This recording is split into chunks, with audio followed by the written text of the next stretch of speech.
Hello दोस्तों, स्वागत है आपका हमारे यूट्यूब चैनल मरीन वर्ल्ड में। दोस्तों, आज के इस वीडियो में मैं आप लोगों को बताऊंगा प्रोफेसर कैसे बने। दोस्तों, इस वीडियो में आगे बढ़ने से पहले मैं आपसे रिक्वेस्ट करना चाहूँगा कि अगर आपने अभी तक मेरा चैनल सब्सक्राइब नहीं किया है तो इसे ज़रूर सब्सक्राइब कर लीजिएगा और अगर वीडियो अच्छा लगे तो इसे शेयर ज़रूर कीजिएगा। तो चलिए दोस्तों, इस वीडियो को स्टार्ट करते हैं। आप में से अधिकतर छात्र स्कूल और कॉलेज में पढ़ते समय अपने अध्यापक या प्राध्यापक वर्ग से अच्छे अंक प्राप्त करने हेतु या फिर समय पर गृह पाठ इत्यादि करने हेतु प्रशंसा प्राप्त कर चुके होंगे। बहुत बार विनम्र अनुशासन का पालन करने तथा मेधावी छात्र शिक्षा काल में अपने गुरुजनों के लाडले होते होंगे तथा बहुत बार उनसे प्रशंसा और प्रेरणा भी हासिल करते हैं। पर क्या आप में से कभी किसी ने ये सोचा था या सोचा है कि आपको भी भविष्य में शिक्षा के क्षेत्र में कैरियर बनाना है? क्योंकि बहुत सारे छात्र ऐसे भी होते हैं जो बचपन से ये सोच रखते हैं कि उन्हें भविष्य में एक अच्छा अध्यापक या प्राध्यापक बनना है और अच्छे व्यक्ति के रूप में समाज का निर्माण करना है। दरअसल शिक्षा के क्षेत्र में आपको कैरियर बनाना है तो विभिन्न प्रकार के विकल्प मौजूद होते हैं। इनमें से ही एक खास विषय पर मैं आज आप लोगों को जानकारी देने वाला हूँ। प्रोफेसर या प्राध्यापक के रूप में कैरियर निर्माण हेतु किन बुनियादी बातों का अनुसरण करना होता है या इससे संबंधी पात्रता, परीक्षा आदि पहलुओं की जानकारी देना मेरा यहाँ पर प्रयास होगा। तो हम पहले प्रोफेसर के बारे में संक्षेप में जान लेते हैं। कक्षा 10वीं तक स्कूल या पाठशाला की शिक्षा पूर्ण होने के बाद आपको कक्षा 11वीं के पढ़ाई हेतु महाविद्यालय में प्रवेश लेना होता है, जहाँ 11वीं और 12वीं कक्षा तक के शिक्षा स्तर को जूनियर कॉलेज या कनिष्ठ महाविद्यालय की शिक्षा कहते हैं। जूनियर कॉलेज की शिक्षा के बाद आपको स्नातक या बैचलर डिग्री की शिक्षा हेतु सीनियर कॉलेज में प्रवेश लेना होता है। इन दोनों ही स्थिति में आपको विभिन्न विषय पढ़ाने वाले शिक्षक वर्ग को प्राध्यापक कहते हैं, यानी कि प्रोफेसर कहते हैं। प्राध्यापक को अंग्रेजी भाषा में प्रोफेसर कहते हैं। यहाँ और एक महत्वपूर्ण बात यह भी होती है कि कक्षा 11वीं और कक्षा 12वीं के प्रोफेसर को कनिष्ठ या जूनियर स्तर के प्रोफेसर कहते हैं। वहीं स्नातक या बैचलर डिग्री और इससे उच्च स्तर की शिक्षा हेतु नियुक्त किए गए प्रोफेसर को सीनियर या वरिष्ठ प्राध्यापक कहा जाता है। अब हम प्रोफेसर्स के डिफरेंट टाइप्स को जान लेते हैं, यानी कि प्रोफेसर के विभिन्न प्रकारों के बारे में जान लेते हैं। तो ये प्रकार हैं असिस्टेंट प्रोफेसर, एसोसिएट प्रोफेसर या सिंपल प्रोफेसर। इन सभी पदों को अन्य नाम से भी जाना जाता है, जिनका स्तर लगभग एक जैसा होता है और इनमें शामिल पद कुछ इस प्रकार से होते हैं, जैसे कि junior lecturer, senior lecturer, reader इत्यादि। प्राध्यापक के विभिन्न पदों के लिए आवश्यक पात्रता क्या होनी चाहिए, आइए हम जान लेते हैं। यहाँ आपको इस मुख्य बात को समझना होगा कि सामान्य तौर पर कक्षा 11वीं और कक्षा 12वीं से लेकर स्नातक या स्नातकोत्तर यानी कि ग्रेजुएट या पोस्ट ग्रेजुएट तक तथा यूनिवर्सिटी के प्राध्यापक तक के विभिन्न पद मौजूद होते हैं। इसके अलावा इनमें भी शिक्षाधारा के अनुसार अंतर देखने को मिलता है। मान लीजिए कि कला, वाणिज्य और विज्ञान के अलावा अभियांत्रिकी यानी कि engineering, medical, pharmacy, nursing, architect आदि शिक्षाक्रमों से जुड़े भी कॉलेज होते हैं। वहाँ भी विभिन्न स्तर के प्राध्यापक मौजूद होते हैं। तो जब बात प्रोफेसर से संबंधित पात्रता की हो तो आपको इन सभी को अलग करके सोचना पड़ेगा। हालांकि देखा जाए तो बुनियादी तौर पर इनकी पात्रता में बहुत ज़्यादा अंतर नहीं होता, पर फिर भी इसे आसान तरीके से आपको समझाने का हमारा प्रयास रहेगा। अब हम असिस्टेंट प्रोफेसर पद के लिए आवश्यक पात्रता क्या होनी चाहिए, ये हम जान लेते हैं। तो इच्छुक उम्मीदवार को न्यूनतम स्नातकोत्तर यानी कि पोस्ट ग्रेजुएशन डिग्री की शिक्षा किसी भी विशिष्ट विषय के साथ उत्तीर्ण करना अनिवार्य होता है। तो ये विषय हैं एमए या फिर एमए जिसके सब्जेक्ट्स हैं इतिहास, समाज विज्ञान, मनोविज्ञान, भूगोल, राजनीति शास्त्र, अर्थशास्त्र इत्यादि, या फिर एमकॉम जिसके सब्जेक्ट्स हैं accounting and finance, e commerce, banking, business administration, statistics, या फिर एमएससी जिसके सब्जेक्ट्स हैं भौतिकी विज्ञान यानी कि physics, botany, geology, microbiology, chemistry, कृषि विज्ञान यानी कि एग्रीकल्चर टेक्नोलॉजी, गणित इत्यादि। किसी एक विषय में पोस्ट ग्रेजुएशन होना अनिवार्य है और न्यूनतम 55% अंकों के साथ स्नातकोत्तर डिग्री को उत्तीर्ण करना भी यहाँ अनिवार्य होता है, जिसमें भारतीय संविधान के अनुसार आरक्षित वर्ग के अंतर्गत आने वाले छात्रों को स्नातकोत्तर डिग्री के न्यूनतम कुल अंक 50% होना अनिवार्य होता है।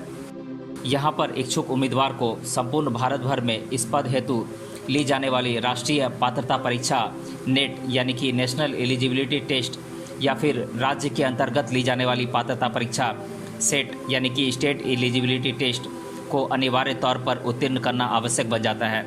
जिन सभी उम्मीदवारों ने पीएचडी या फिर एमफिल डिग्री हासिल की हुई है उन सभी को नेट और सेट परीक्षा देने की आवश्यकता नहीं होती है, यानी कि ऐसे उम्मीदवारों को यहाँ पर पात्र मानकर असिस्टेंट प्रोफेसर के पद पर नियुक्त किया जाता है। अब हम एसोसिएट प्रोफेसर पद के लिए आवश्यक पात्रता को जान लेते हैं। इच्छुक उम्मीदवार को न्यूनतम स्नातकोत्तर डिग्री यानी कि पोस्ट ग्रेजुएशन डिग्री की शिक्षा को किसी भी विशिष्ट विषय के साथ उत्तीर्ण करना अनिवार्य हो जाता है। पीएचडी डिग्री को अच्छे अंक और शिक्षा के समय काल में पूरा करना अनिवार्य होता है। स्नातकोत्तर यानी कि पोस्ट ग्रेजुएशन डिग्री को न्यूनतम 55% कुल अंकों के साथ उत्तीर्ण करना अनिवार्य होता है। इच्छुक उम्मीदवार के पास न्यूनतम 8 साल तक महाविद्यालय में यानी कि कॉलेज में प्राध्यापक के तौर पर काम करने का अनुभव होना चाहिए या फिर किसी संस्था या शिक्षण संस्थान या यूनिवर्सिटी में असिस्टेंट प्रोफेसर या शोधकर्ता के रूप में कार्य करने का अनुभव होना चाहिए। शोधकर्ता के रूप में कार्य करते समय ऐसे उम्मीदवार को कम से कम 7 शोध लेख यानी कि 7 रिसर्च पेपर्स को तैयार किया हुआ होना चाहिए, जिसका यूजीसी के मानदंडों के अनुसार कुल स्कोर न्यूनतम 75% तक आना चाहिए। जो भी उम्मीदवार एसोसिएट प्रोफेसर पद के लिए इच्छुक हैं उनको शिक्षा के क्षेत्र में कुछ नए बदलाव, शिक्षा क्रम हेतु महत्वपूर्ण सुझाव देना तथा एकेडमिक करिकुलम से जुड़े विषयों पर कार्य किया हुआ होना चाहिए, जिसका चयन प्रक्रिया में विशेष महत्व होता है। अब हम प्रोफेसर पद के लिए आवश्यक पात्रता को जान लेते हैं। प्रोफेसर पद के लिए इच्छुक उम्मीदवार को न्यूनतम पीएचडी डिग्री की शिक्षा को अच्छे अंक और शिक्षा के समय काल में उत्तम व्यवहार के साथ पूरा करना अनिवार्य होता है। पीएचडी शिक्षा के समय शोधकर्ता के रूप में कम से कम 10 शोध लेख यानी कि 10 रिसर्च पेपर तैयार किए हुए होने चाहिए, जिसमें यूजीसी के दिशा निर्देशों और अंक पद्धति के तहत प्राप्त कुल न्यूनतम अंक 120 होने चाहिए। इच्छुक उम्मीदवार को किसी भी शिक्षा संस्थान या यूनिवर्सिटी में न्यूनतम 10 सालों तक असिस्टेंट प्रोफेसर या एसोसिएट प्रोफेसर या शोधकर्ता में से किसी एक पद पर कार्य करने का अनुभव होना चाहिए। जो भी उम्मीदवार प्रोफेसर पद हेतु इच्छुक हैं उनको शिक्षा के क्षेत्र में कुछ नए बदलाव, शिक्षा क्रम हेतु महत्वपूर्ण सुझाव देना तथा एकेडमिक करिकुलम से जुड़े विषयों पर कार्य किया हुआ होना चाहिए। अब हम यूनिवर्सिटी के सीनियर प्रोफेसर पद के लिए आवश्यक पात्रताएं क्या होनी चाहिए ये जान लेते हैं। यहाँ एक बात समझना अत्यंत आवश्यक बन जाता है कि यूनिवर्सिटी के सीनियर प्रोफेसर के अधिकतर पद सरल भर्ती प्रक्रिया द्वारा भरे जाते हैं। वहीं कुल उपलब्ध पदों में से 10% पदों के लिए उम्मीदवार का चयन मौजूदा प्रोफेसर पद पर कार्यरत लोगों में से ही किया जाता है। अब हम इनके लिए आवश्यक पात्रता को जान लेते हैं। सीनियर प्रोफेसर पद हेतु इच्छुक उम्मीदवार को न्यूनतम 10 वर्षों तक किसी भी कॉलेज, शिक्षण संस्थान या यूनिवर्सिटी में प्रोफेसर के तौर पर कार्य किया हुआ होना चाहिए। ऐसे उम्मीदवारों को अधिकतर बार शोधकर्ता के रूप में शिक्षा के क्षेत्र में कार्य किया हुआ होना चाहिए, जिसमें उस उम्मीदवार के लेख द्वारा शिक्षा में बदलाव, शिक्षण प्रणाली में सुधार हेतु असरदार सुझाव तथा नए शोधकर्ताओं को शोध हेतु दृष्टि और मार्गदर्शन प्राप्त होना चाहिए। इस पद हेतु उम्मीदवार का चयन उसके द्वारा लिखित कम से कम 10 शोध लेख की यानी कि रिसर्च पेपर्स की विशेषता, स्तर और लेख द्वारा शिक्षा क्षेत्र में प्राप्त होने वाले योगदान तथा ज्ञान की गहराई आदि मानदंडों को परखने के बाद की जाती है। यहाँ पर यूनिवर्सिटी द्वारा स्थापित चयन समिति द्वारा इन सभी बातों का अवलोकन और संज्ञान लिया जाता है और अंततः पात्र उम्मीदवार को चयनित किया जाता है। अब हम प्रोफेसर पद के लिए आयु मर्यादा यानी कि एज लिमिट को जान लेते हैं। वैसे तो प्रोफेसर पद हेतु किसी भी प्रकार की अधिकतम एज लिमिट नहीं होती है। इसमें जूनियर रिसर्च फेलो और असिस्टेंट प्रोफेसर पद के लिए 28 साल तक उम्मीदवार की आयु होना अनिवार्य होता है। अब हम विभिन्न प्रोफेसर पद के लिए दी जाने वाली सैलरी के बारे में जान लेते हैं, जो इस प्रकार से है।